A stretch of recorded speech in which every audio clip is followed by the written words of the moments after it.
Nossos agradecimentos aos 52 países que nos acompanham. Acompanhe você também. www.simp.org.br.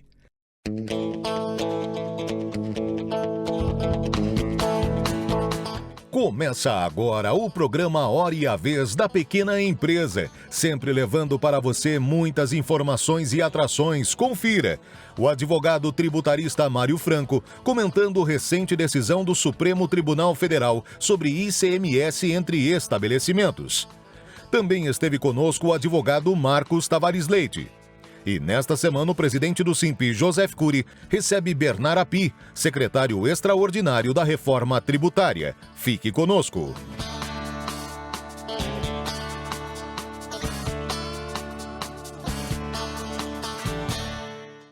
A tributação, ela pode ser feita de várias maneiras. Normalmente tributamos ou a renda, ou o patrimônio, ou o consumo, né?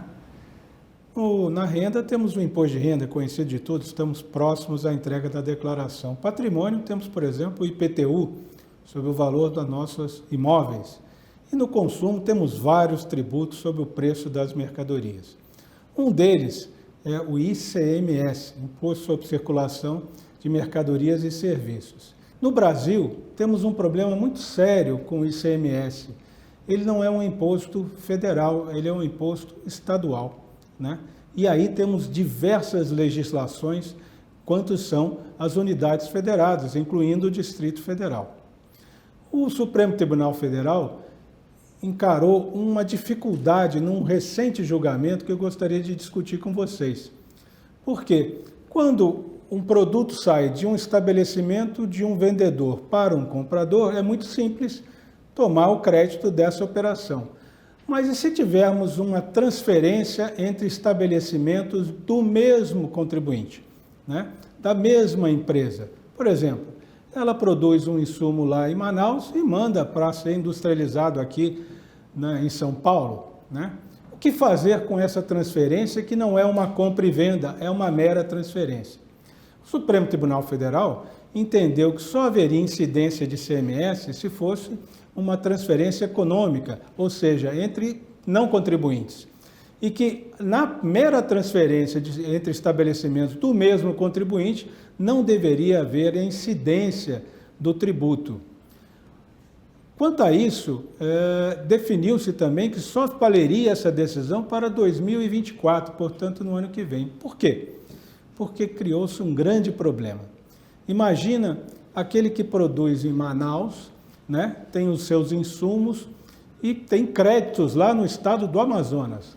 E ele manda para o estabelecimento próprio seu aqui em São Paulo para fazer a venda ou para industrializar também.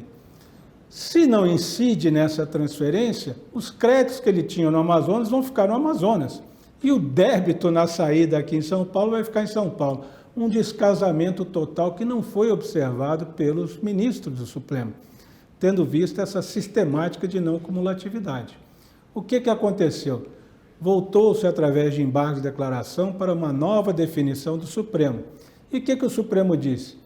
Só vale essa não incidência a partir de 2024 e os estados têm que ter uma lei complementar para regulamentar essa tomada de crédito entre os estados. Se não o fizerem, o contribuinte poderá usar os seus créditos, inclusive aqueles que estão em outros estados, frente ao débito de saída no estrado comprador.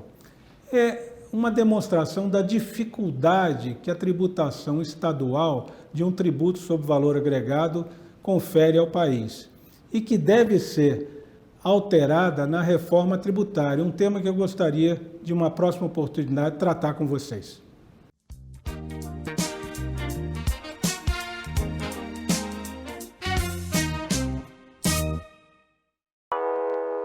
Você conhece alguma empresa ou pessoa que não tenha problemas? Onde elas resolvem? Conheça o Hub Simp, a plataforma que oferece a conexão entre você e quem resolve seus problemas. Veja algumas das soluções: capital de giro, antecipação de recebíveis, comércio exterior, importação e exportação. estruturação de empresas, abertura e alteração de empresas, certificação digital, gestão tributária, fiscal e dívidas. Hub Simp. Acesse www.simp.org.br.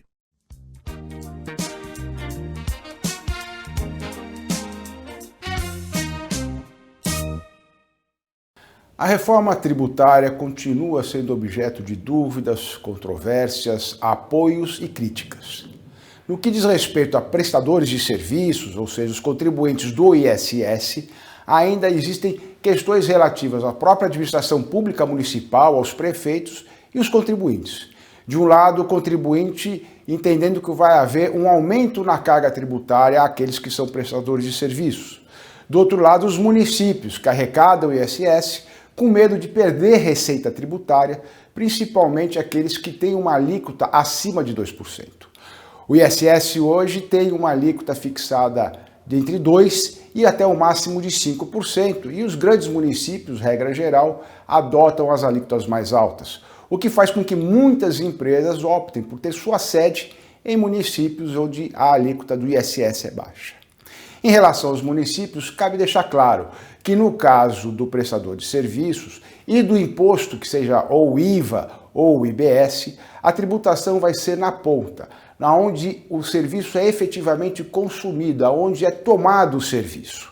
Portanto, aqueles que mantêm sede em outros municípios por conta de uma alíquota mais baixa, não terá qualquer efeito. E isso fará com que, inclusive, os municípios mais movimentados ou com maior habitação, aqueles que têm uma população maior, devem ganhar receita, ainda que com a alíquota mais baixa, decorrente do maior número de prestação de serviços que serão tomados nesse local. Portanto, não é certo que vá haver perda de arrecadação para os municípios, mas sim uma adequação, no sentido de que será mais fácil fazer o controle da arrecadação, mais fácil o controle e a fiscalização e a apuração. Benefício, portanto, em tese, para contribuintes e para os próprios municípios, que serão todos mais eficazes. Do lado do contribuinte, que tem o medo também de arcar com aumento na carga tributária, principalmente quando se trata de prestação de serviços, pelo que se tem hoje na reforma tributária, apesar de poder haver um aumento de alíquota, de fato, ele poderá também tomar um crédito relativo a todos os insumos utilizados na prestação de serviço. Papel, material de escritório, tudo isso poderá ser objeto de crédito financeiro. Portanto, o que se pretende, ou pelo menos o que se apresenta nessa reforma tributária, é uma forma de se manter um equilíbrio, ou se manter a carga tributária atual, nem mais alta e nem mais baixo, mas pelo menos simplificando o sistema de apuração e de arrecadação, o que tornará tanto para o contribuinte como para o Estado mais eficaz essa apuração e controle, e, consequentemente, uma redução do custo para todos esses controles.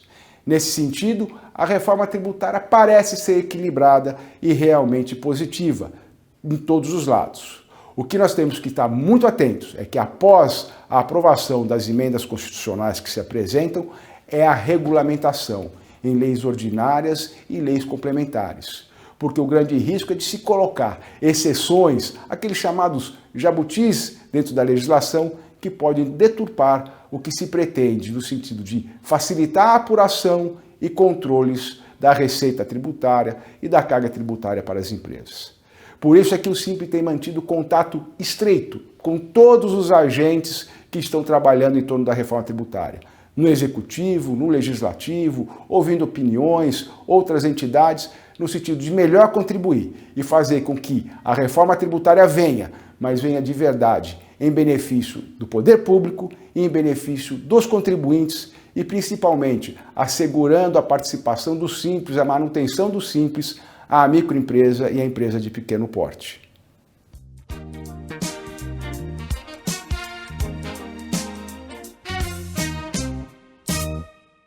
Bem-vindo ao site da Captar.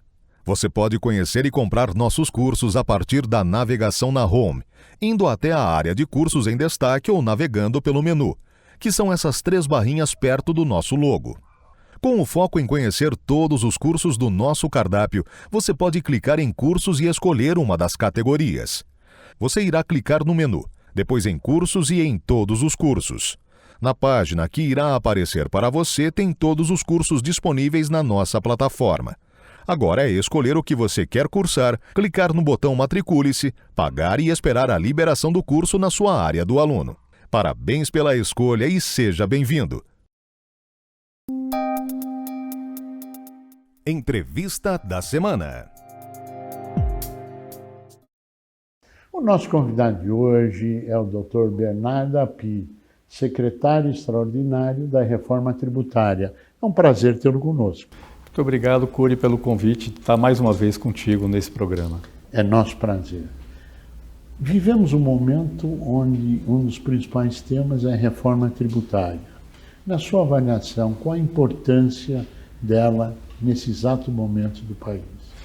A reforma tributária ela é muito importante porque ela corrige todos os problemas que nós temos hoje nos tributos indiretos, tributos sobre a produção e consumo de bens e serviços. Aqui no Brasil nós temos 5 tributos indiretos, PIS, COFINS e IPI, que são federais, o ICMS, que é dos estados, e o ISS dos municípios. E todos eles são extremamente complexos e cheios de distorções. E essas distorções têm um custo muito grande para a sociedade. Então, vou tentar explicar que custo é esse. Sim. Uma parte é a própria burocracia tributária, sim, que, com certeza, no Brasil hoje é a maior do mundo. Então, o custo, peso morto que a gente carrega por conta da complexidade do sistema tributário, os outros países não carregam. Sim. Segundo, a complexidade gera litígio. E o Brasil provavelmente também é o campeão mundial de litígio tributário, e isso acaba tendo custo para as empresas, custo para o governo e gera insegurança, e essa insegurança reduz o investimento e prejudica o crescimento. Sim. Terceiro lugar, o nosso sistema de tributos indiretos, ele faz com que você tribute o investimento e tribute a produção nacional mais do que os concorrentes importados. Então ele prejudica a competitividade da produção brasileira e o efeito disso é um menor crescimento da economia. E por último, o nosso sistema tributário tem distorções que fazem com que a economia se organize de forma ineficiente e isso tem um custo muito grande para a sociedade. Então só para dar um exemplo. Por favor. Um exemplo é o seguinte, hoje tem benefícios tributários no Brasil para que um caminhão saia do estado A, vai para o estado B, do estado B vá para o estado C e do estado C volte para o estado A, simplesmente para pagar menos tributo. Então, assim, você pode falar, olha, do ponto de vista da empresa que fez esse passeio de mercadoria, tem uma lógica, ela reduziu o custo, mas do ponto de vista do país é óbvio que isso é uma ineficiência absoluta. Só que esse exemplo que eu dei, ele se reflete de forma generalizada pela economia brasileira por causa da quantidade de exceções, tratamentos diferenciados que nós temos no nosso sistema tributário. A reforma tributária visa corrigir todos esses problemas, simultaneamente, como migrando desses tributos que nós temos hoje para o melhor padrão internacional de tributação do consumo de bens e serviços, que é um bom imposto sobre valor adicionado, o IVA. Agora, existem críticas que nós gostaríamos de esclarecer aqui com as pessoas. Por exemplo, será necessário 2 contabilidades no período de transição dos 7 anos, que é o que se comenta agora, ou isto não é real? Não, não é real. Vou explicar por 2 motivos. Por favor. Primeiro motivo, a transição da reforma tributária está pensada em 2 momentos. Um primeiro momento mais rápido, provavelmente a expectativa seria em meados de 2025, você vai substituir o PIS/COFINS por uma parte federal desse novo sistema tributário com regras muito mais simples que o PIS/COFINS. Então já tem nesse processo uma grande simplificação do sistema tributário. A transição depois para o ICMS e o ISS, ela é mais longa, ela provavelmente vai começar em 2027, vai demorar 4 ou 5 anos, com a redução progressiva das alíquotas do ICMS e do ISS e a elevação progressiva das alíquotas do novo imposto, mantendo a carga tributária. O compromisso é manter a carga tributária. Então tem um compromisso absoluto de não aumentar a carga tributária nesse processo. Aí as pessoas vão dizer, não, mas vai conviver 2 tributos durante esse período. Sim. Mas o fato é que esse tributo que vai ser cobrado para os estados e municípios, ele vai ter a mesma regra do tributo cobrado da União, que já vai ser bem mais simples que o PIS/COFINS. E segundo, Cury, e esse é um ponto importante, a gente está trabalhando para que a única obrigação acessória da grande maioria das empresas brasileiras, seja vender com nota fiscal eletrônica, que já é uma obrigação hoje, e seja registrar suas compras com nota fiscal eletrônica dizendo se dá direito a crédito ou não. Então não teremos duas contabilidades. Não teremos duas contabilidades, inclusive no novo imposto para, eu diria, 95% das empresas brasileiras, a expectativa é ou não ter escrituração, ou então já haver uma escrituração pré-preenchida que o contribuinte simplesmente está dizendo, ok, é isso mesmo, eu vendi isso, eu comprei isso e ponto, já está feita a escrituração do novo tributo. Muito mais simples do que tem hoje. Falar em simples, o simples será mantido? O Simples. regime tributário simples? Simples vai ser mantido. O Simples não só vai ser mantido, como vai se criar uma nova alternativa para as empresas do Simples. Porque hoje as empresas do Simples pagam imposto sobre faturamento, mas elas não recuperam crédito do que elas compram e elas dão crédito, por exemplo, de ICMS só em alguns estados no valor do que elas pagaram. A ideia é que manter essa possibilidade de dar crédito no valor que elas pagaram, para quem quiser ficar no sistema atual, mas para as empresas que querem recuperar integralmente o crédito e transferir integralmente o crédito, que são empresas que estão no meio da cadeia, Sim. que é uma empresa industrial, sobretudo, para essas empresas vai ser dada a opção, se elas quiserem, elas não pagam o novo imposto sobre o faturamento e pagam pelo regime normal de débito e crédito. Então elas vão recuperar integralmente o crédito dos insumos que elas adquiriram e o imposto que incidir nas suas vendas vai dar crédito integral para o adquirente dos seus produtos. Isso é uma opção. Então, para as empresas do Simples, ou fica como está, ou melhora. Ou escolhe o caminho que quer seguir. Prefere o que é melhor para ela. Então, ou fica como está, ou fica melhor do que é hoje para as empresas do Simples. Existe um ruído muito grande na área de serviços em relação ao aumento de carga tributária. Existirá realmente aumento de carga tributária ou haverá, quer dizer, sobe a alíquota, mas tem compensação e créditos e débitos? Qual é a realidade da carga tributária para a área de serviços? Esse é um ponto importante. Primeiro, para você entender, todo prestador de serviços que está no meio da cadeia vai ser beneficiado pela reforma tributária. Porque hoje ele paga, primeiro, os insumos que ele adquire, mesmo que sejam poucos, Sim. eles são tributados, não recupera crédito. Sim. Ele paga ISS, paga PIS/COFINS, muitas vezes pelo regime cumulativo, mas não dá crédito para quem contrata o serviço dele. Com a reforma tributária, ele vai recuperar o crédito integralmente dos insumos que ele adquiriu, ele vai transferir o crédito integral para o adquirente do serviço dele. Então, o custo líquido para o tomador de serviço vai cair.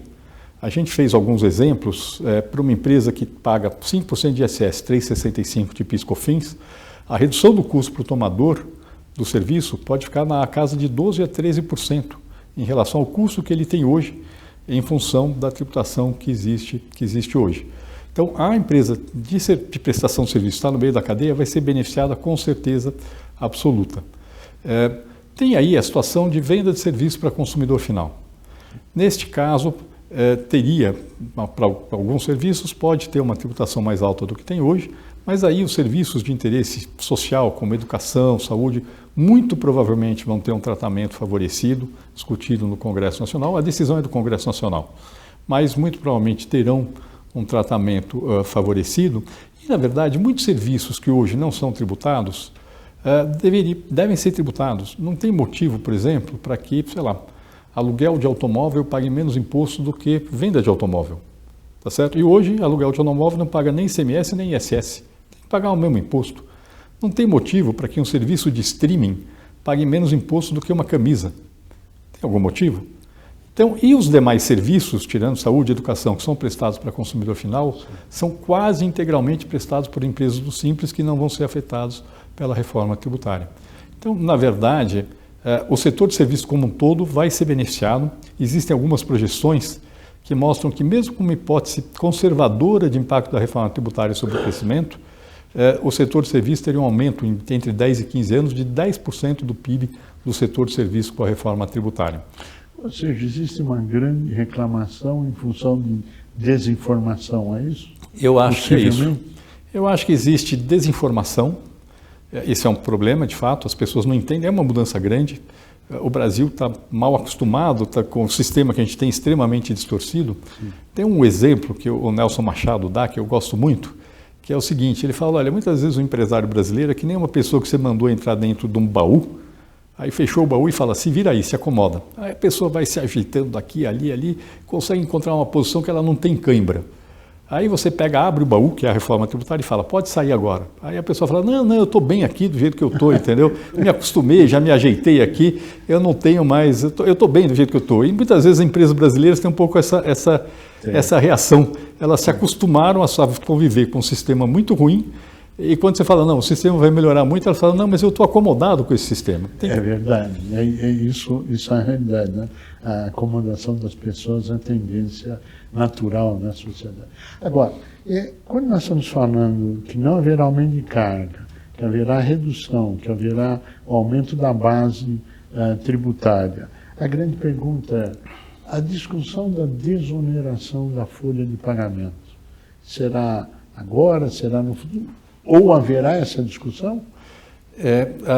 A proposta do governo federal é discutir a desoneração da folha de pagamento junto com a reforma do imposto de renda, que deve vir no segundo semestre, depois da reforma da tributação do consumo, que é o que nós estamos discutindo agora. Por quê? Esse é um ponto importante. Porque precisa saber como financiar a desoneração da folha. O governo não quer financiar a desoneração da folha aumentando a tributação do consumo, que já é muito alta no Brasil. A tributação da folha e do consumo são muito altas no Brasil. Na reforma do imposto de renda, a gente vai ter possibilidade, sim, de encontrar financiamento para a desoneração da folha. Então, a gente quer fazer essa discussão conjuntamente com a reforma do imposto de renda no segundo semestre. Quais seriam as suas considerações finais para consolidar essa posição junto a todos aqueles que estão participando conosco?